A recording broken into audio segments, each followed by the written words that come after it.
Economic problems feature heavily in today's Russian newspapers. Nezavisimaya Gazeta reports that Russians are braced for an unprecedented rise in utility bills.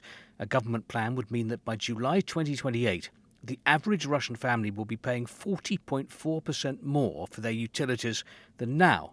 Moskovsky Komsomolets. Energy bills to hit people in the pocket. From the 1st of July, electricity tariffs will rise by 12.6%, then by 9.3% a year later. This will affect not only how much people will pay to keep the lights on, but the prices of almost all goods and services.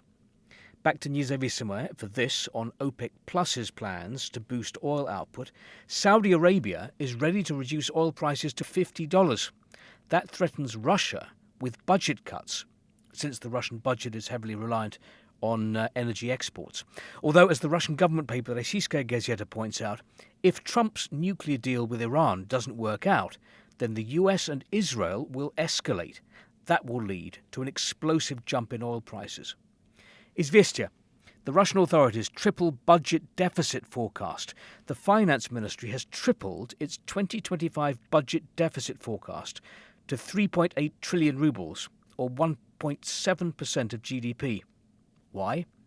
Due to global trade wars, oil price forecasts have been downgraded considerably from $69.7 a barrel to $56, and the predicted value of the ruble corrected from 96.5 to 94.3 rubles to the dollar. As a result, the finance ministry has revised down significantly this year's planned oil revenue from almost 11 trillion rubles to 8.3 trillion.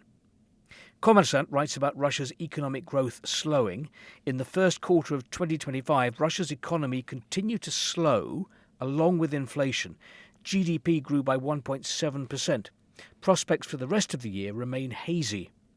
But Komsomolskaya Pravda prefers to lead on a different story, the Russian state TV documentary about Vladimir Putin, marking 25 years of President Putin becoming President Putin. Here's his Kremlin kitchen. This is what he keeps in his fridge, kefir. And this is a Russian emperor he rather likes, Alexander III.